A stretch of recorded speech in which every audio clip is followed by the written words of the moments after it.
Welcome to Telangana State Board of Intermediate Education, digital classes for vocational courses.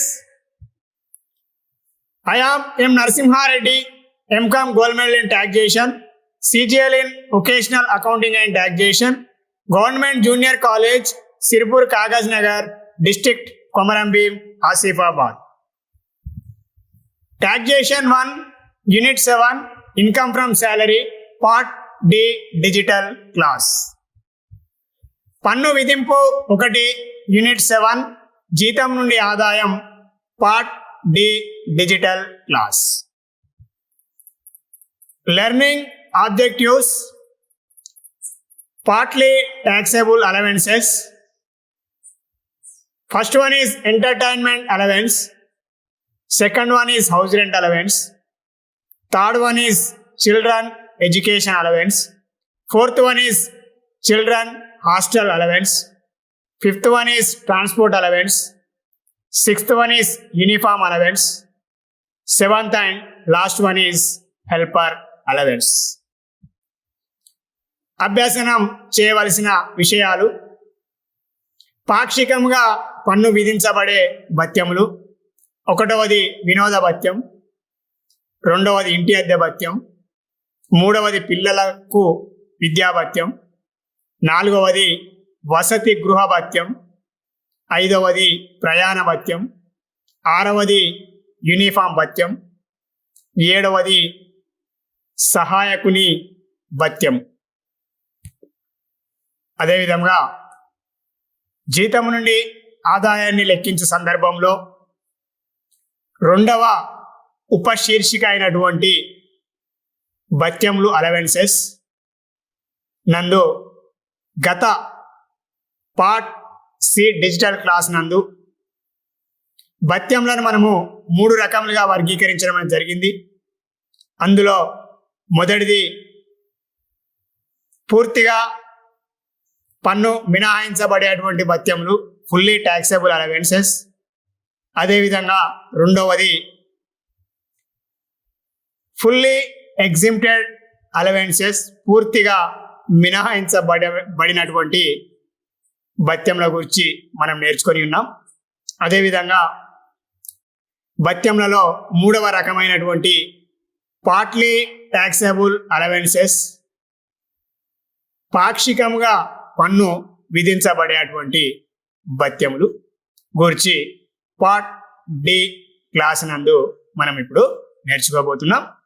అదేవిధంగా the following allowances are partly exempted from tax, that is unexempted amount of allowance is taxable. Here actual allowance received minus exempted allowance is equal taxable allowance. ఈ క్రింది భత్యములకు పాక్షికంగా పన్ను మినహాయింపు కలదు అనగా మినహాయింపు కాని మొత్తముపై పన్ను విధించబడే ఆదాయము అగును. ఇక్కడ పన్ను విధించబడేటువంటి భత్యంను మనం కనుగొనడానికి గాను వాస్తవంగా స్వీకరించిన భత్యం మైనస్ మినహాయించబడిన భత్యం మొత్తం ఈజ్ ఈక్వల్ పన్ను విధించబడే భత్యం మొత్తం అగును. అదేవిధంగా పాక్షికంగా పన్ను విధించబడేటువంటి భత్యములలో ముఖ్యమైనవి important allowances under partly taxable allowances. మొదటిది వినోద భత్యం, ఎంటర్టైన్మెంట్ అలవెన్స్. 2వది ఇంటి అద్దె భత్యము, హౌస్ రెంట్ అలవెన్స్. 3వది పిల్లలకు విద్యా భత్యము, చిల్డ్రన్ ఎడ్యుకేషన్ అలవెన్స్. 4వది వసతి గృహ భత్యము, చిల్డ్రన్ హాస్టల్ అలవెన్స్. 5వది ప్రయాణ భత్యము, ట్రాన్స్పోర్ట్ అలవెన్స్. 6వది యూనిఫామ్ భత్యం, యూనిఫామ్ అలవెన్స్. 7వది సహాయకుని భత్యము, హెల్పర్ అలవెన్స్. అంటే జీతము నుండి ఆదాయాన్ని లెక్కించేటువంటి సందర్భంలో రెండవ ఉపశీర్షిక అయినటువంటి భత్యమునందు ఇక్కడ పేర్కొనబడినటువంటి 1 నుంచి 7 రకముల భత్యములు ఏవైతే ఉన్నాయో ఆ భత్యములన్నీ కూడా ఉద్యోగస్తుడు స్వీకరించిన ఎడల లేదా ఏదేని భత్యాన్ని స్వీకరించిన ఎడల అట్టి భత్యం పూర్తిగా పన్ను మినహాయించబడినటువంటి భత్యం కాదు. అదేవిధంగా పూర్తిగా పన్ను విధించబడేటువంటి భత్యం కూడా కాదు. కావున అసెస్సీ లేదా ఉద్యోగస్తుడు కనుక వినోద భత్యమును స్వీకరించిన, ఇంటి అద్దె భత్యమును స్వీకరించిన, పిల్లలకు విద్యా భత్యము స్వీకరించిన, వసతి గృహ భత్యము స్వీకరించిన, ప్రయాణ భత్యము స్వీకరించిన, లేదా యూనిఫామ్ భత్యం స్వీకరించిన, లేదా సహాయకుని భత్యం కనుక స్వీకరించినట్లయితే స్వీకరించినటువంటి భత్యములలో లెక్కించగా, అర్హత ప్రకారం లెక్కించగా మినహాయించబడినటువంటి భత్యాన్ని వదిలివేస్తూ పన్ను విధించదగు భత్యాన్ని మనం కనుగొన్న పిదప ఆ మొత్తాలను మనము భత్యాల ఉపశీర్షిక కింద జీతం నుండి ఆదాయాన్ని లెక్కించేటువంటి సందర్భంలో తీసుకొనవలసి ఉంటుంది. అందులో ముఖ్యమైనది వినోద భత్యం, ఎంటర్టైన్మెంట్ అలవెన్స్, ఇంటి అద్దె భత్యం, హౌస్ రెంట్ అలవెన్స్, పిల్లలకు విద్యా భత్యం, చిల్డ్రన్ ఎడ్యుకేషన్ అలవెన్స్, అదేవిధంగా వసతి గృహ భత్యం, ప్రయాణ భత్యం, యూనిఫామ్ భత్యం, transport allowance, uniform allowance, helper allowance మొదలగునవి కలిసి ఉండడం అనేది జరిగింది. అంటే దీని అర్థం పన్ను మినహాయింపు గల ఆదాయాన్ని కనుగొన్న పిదప స్వీకరించిన భత్యం మొత్తం నుండి కనుగొనబడినటువంటి లేదా లెక్కించబడినటువంటి మినహాయింపు మొత్తం తీసివేయగా వచ్చినటువంటి మొత్తం ఏదైతే ఉందో ఆ మొత్తాన్ని మనము రెండవ ఉపశీర్షిక అయినటువంటి భత్యముల శీర్షికలో చూపించవలసినటువంటి అవసరం అనేది ఉంది. Taxable allowance is equal employee receiving or received actual allowance minus computed exempted allowance is equal taxable allowance. ఇక భత్యములు ఉపశీర్షిక నందు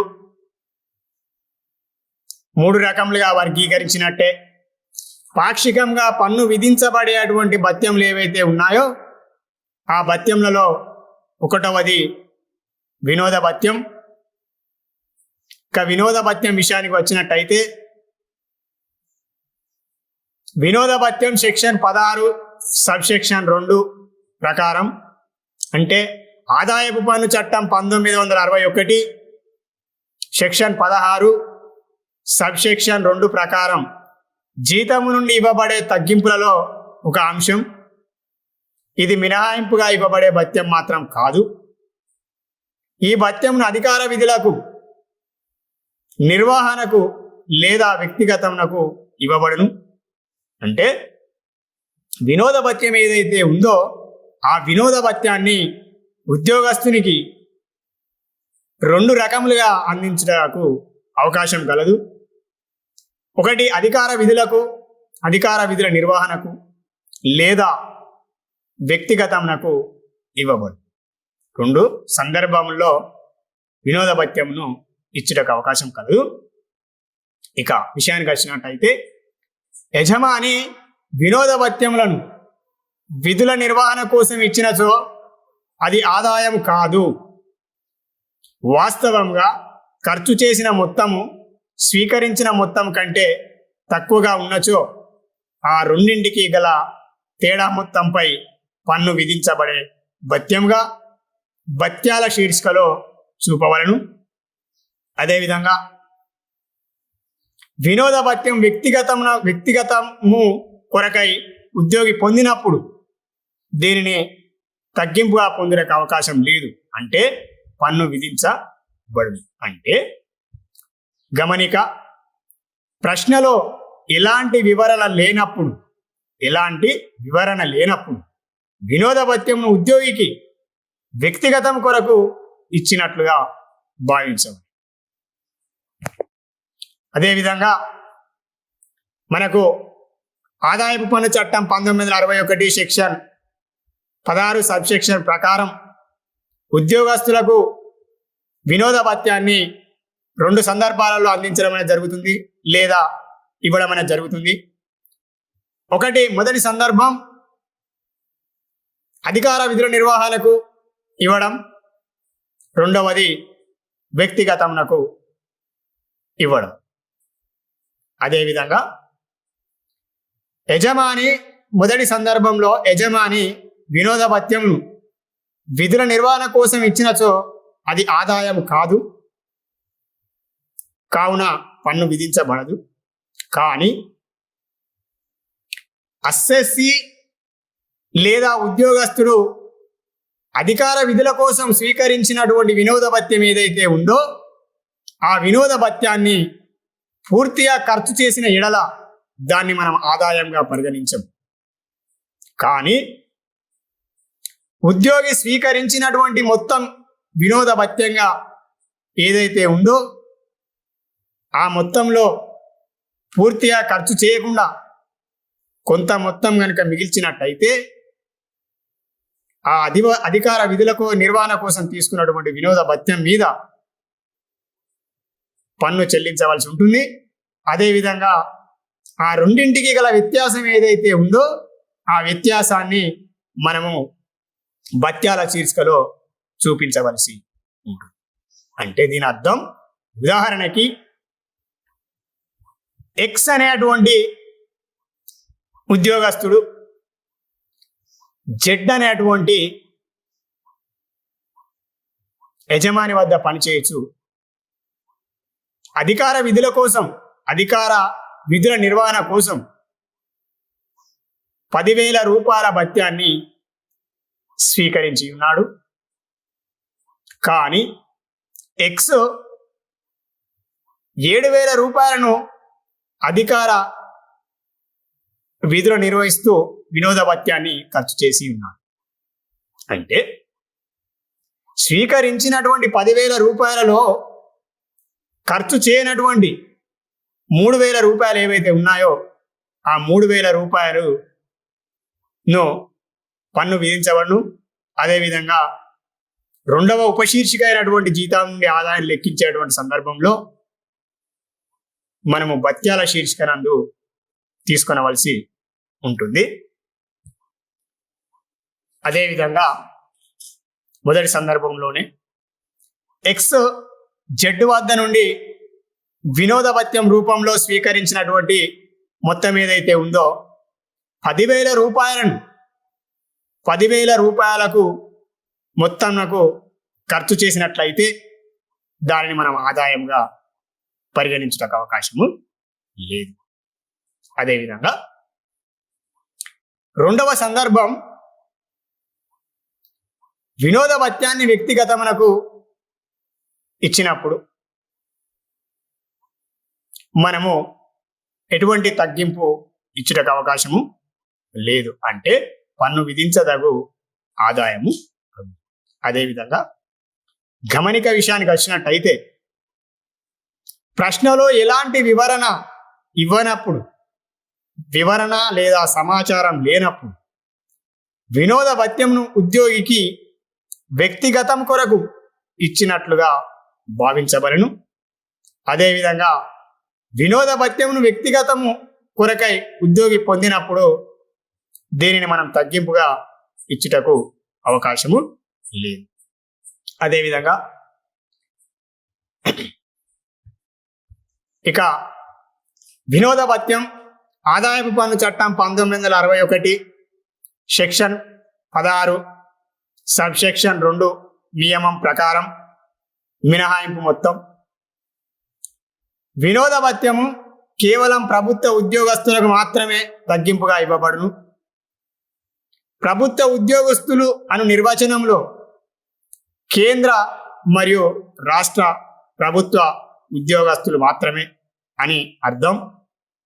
అనగా స్థానిక సంస్థలు మరియు ప్రభుత్వ రంగ కార్పొరేషన్లలో పనిచేయు ఉద్యోగస్తులు ఇందులో రారు.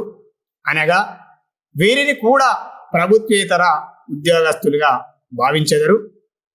ప్రభుత్వేతర ఉద్యోగస్తులకు తగ్గింపించుటకు అవకాశం లేదు.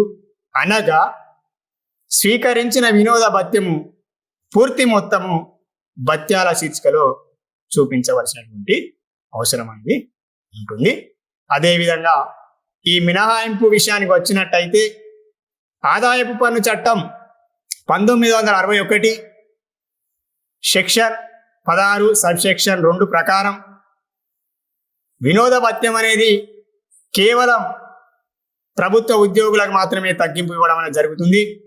ప్రభుత్వ ఉద్యోగులు అనేటువంటి పదంలో, ప్రభుత్వ ఉద్యోగులు అనే పదం నిర్వచనంలో, ప్రభుత్వ ఉద్యోగులు అనే పదానికి అర్థంలో కేవలం కేంద్ర ప్రభుత్వ ఉద్యోగస్తులు మరియు రాష్ట్ర ప్రభుత్వ ఉద్యోగస్తులు ఇరువురు మాత్రమే కలిసి ఉండడం అనేది జరుగుతుంది.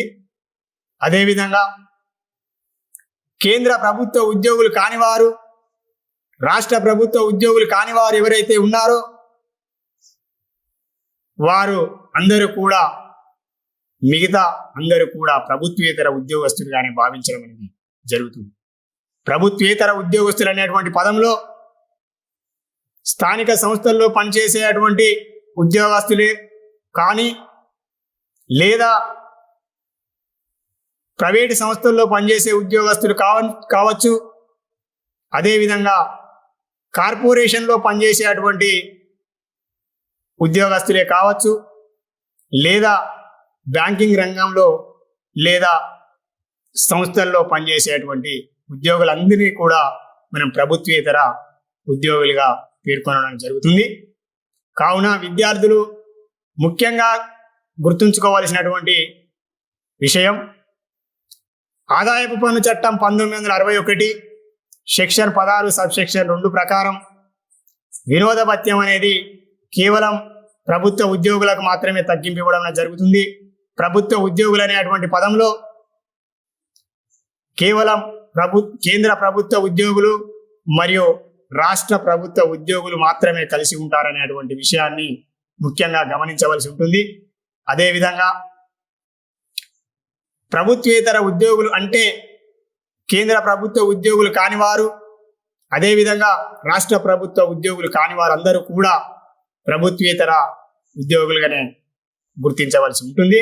అదేవిధంగా వాస్తవంగా స్వీకరించినటువంటి భత్యం ఏదైతే ఉందో ఆ భత్యాన్ని ప్రభుత్వ ఉద్యోగుల విషయంలో మినహాయించబడేటువంటి భత్యాన్ని లెక్కించిన పిదప మనము వాస్తవంగా స్వీకరించినటువంటి భత్యాన్ని రెండవ ఉపశీర్షిక కింద చూపించుచు, అదేవిధంగా మినహాయించబడినటువంటి లెక్కించినటువంటి ఇంటి అద్దె భత్యాన్ని సెక్షన్ 16 సబ్సెక్షన్ 2 ప్రకారం స్థూల జీతం నుండి ఆదాయం ఏదైతే ఉందో ఆ స్థూల జీతం నుండి ఆదాయం నుండి తగ్గించవలసినటువంటి అవసరం అనేది ఉంటుంది. Allowances, partly taxable allowances. First one is entertainment allowance.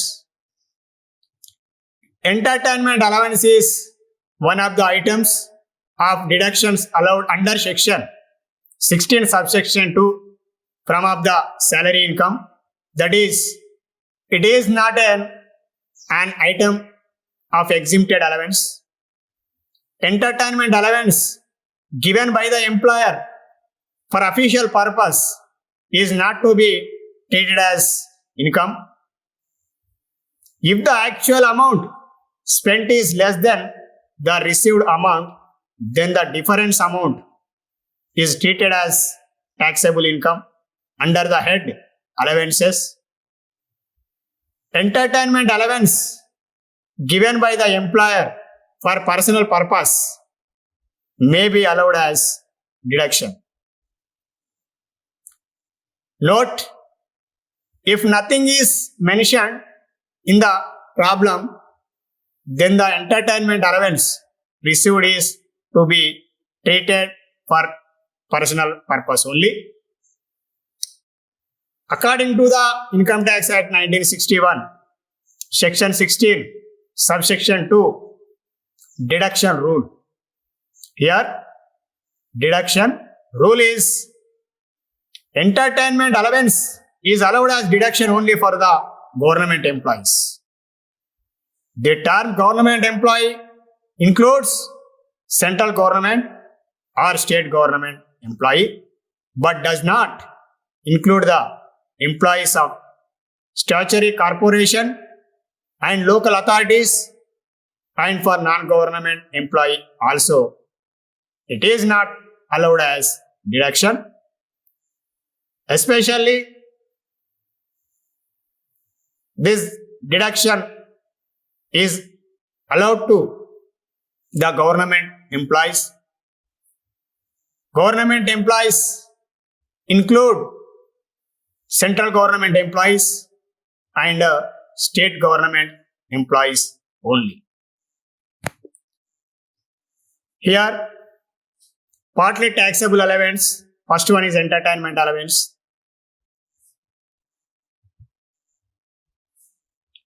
Here, employees can be divided into two categories for computing entertainment allowance purpose.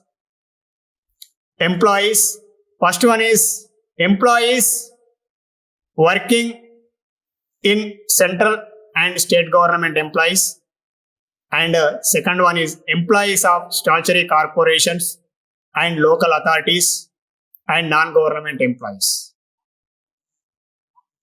In case of central and state government employees, the deduction is list of the following three amounts. A, actual amount of allowance received. B, 20% of salary. Salary means here only basic pay. Multiply with 20 by 100 is equal. C, rupees 5,000. It is fixed amount. Note number 1. Actual amount spent is not to be considered. Note 2. Salary means basic pay only. Then, second category employees.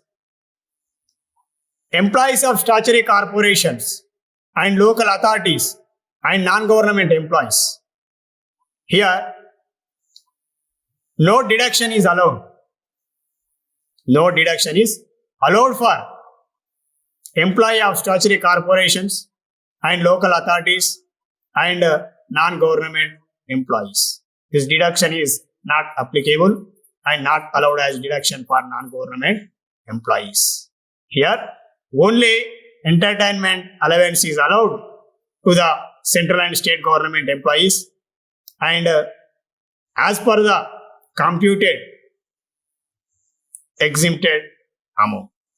The deduction is the list of the following three amounts. First one is the actual amount of allowance received, and B, 20% of salary. Here salary means only basic pay, and C point is rupees 5,000 is the fixed amount. అదేవిధంగా పాక్షికంగా పన్ను విధించబడేటువంటి భత్యముల శీర్షికనందు ఉపశీర్షికనందు వచ్చేటువంటి పాక్షికంగా పన్ను విధించబడేటువంటి భత్యములలో మొదటిది వినోద భత్యం.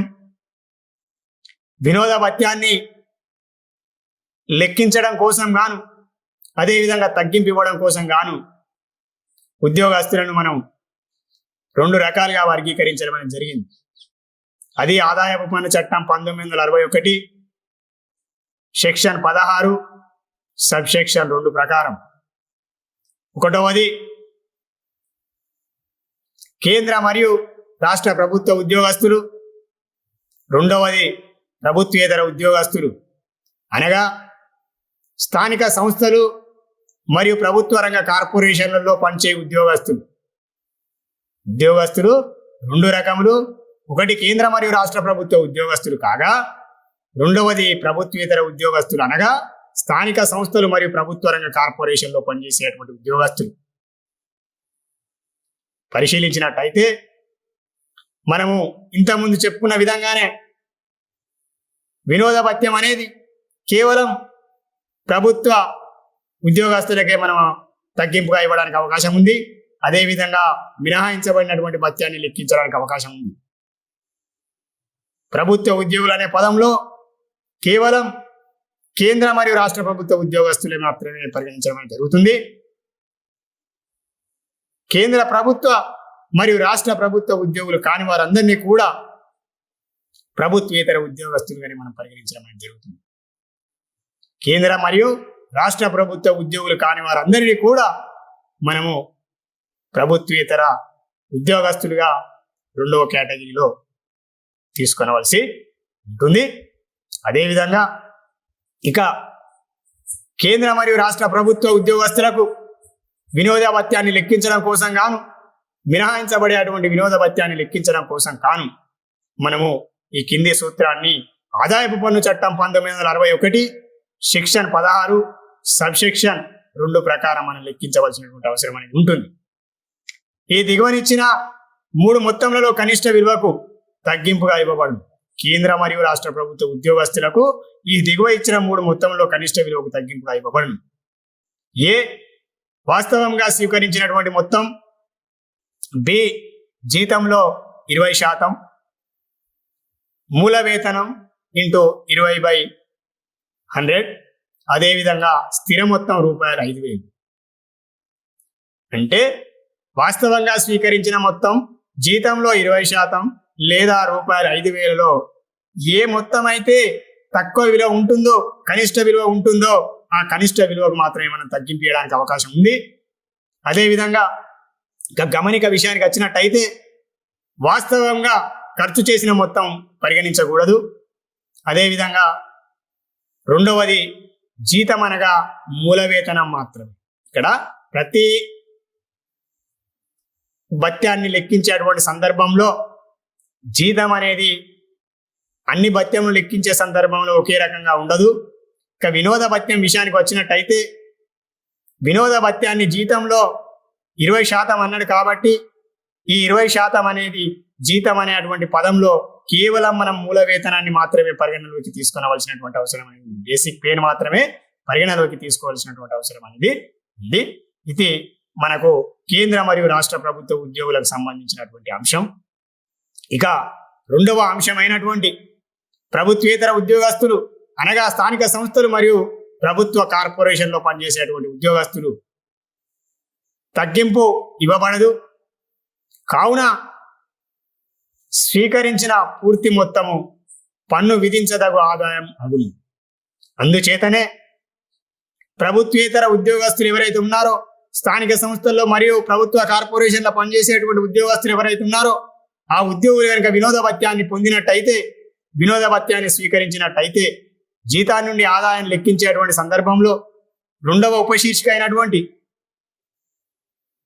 భత్యాల శీర్షిక కింద వాస్తవంగా తీసుకున్నటువంటి లేదా వాస్తవంగా స్వీకరించిన మరియు వాస్తవంగా పొందినటువంటి మొత్తం ఏదైతే ఉందో ఆ మొత్తాన్ని మనం రెండవ ఉపశీర్షిక కింద చూపించవలసినటువంటి అవసరం అనేది ఉంటుంది.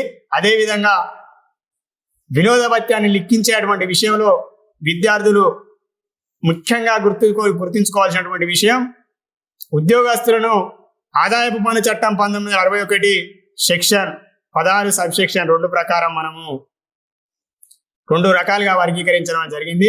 కేవలం కేంద్ర మరియు రాష్ట్ర ప్రభుత్వ ఉద్యోగస్తులకు మాత్రమే ఆదాయపు పన్ను చట్టం ప్రకారం నిబంధనల ప్రకారం తగ్గింపిస్తాం. అదేవిధంగా ఆదాయపు పన్ను చట్టం నిబంధనల ప్రకారం ఎవరైతే ప్రభుత్వ ఉద్యోగస్తులు ఉన్నారో, ప్రభుత్వేతర ఉద్యోగస్తులు ఉన్నారో ఆ ప్రభుత్వేతర ఉద్యోగస్తులకు, ప్రైవేట్ ఉద్యోగస్తులకు, స్థానిక సంస్థల్లో పనిచేసేటువంటి ఉద్యోగస్తులకు, అదేవిధంగా కార్పొరేషన్లో పనిచేసేటువంటి ఉద్యోగస్తులు ఎవరైతే ఉన్నారో ఆ ఉద్యోగస్తులకు మనం తగ్గింపుగా ఇవ్వడానికి అవకాశం లేదు. విద్యార్థులు ముఖ్యంగా గుర్తుంచుకోవాల్సినటువంటి అవసరం అనేది ఇది. అదేవిధంగా ఇక పార్ట్ ఈ డిజిటల్ క్లాస్ నందు వినోద భత్యంకు సంబంధించినటువంటి ఇలిస్ట్రేషన్ సాధన ద్వారా మనము అర్థం చేసుకున్నట్టుకు సులభతరంగా ఉండును. Thank you.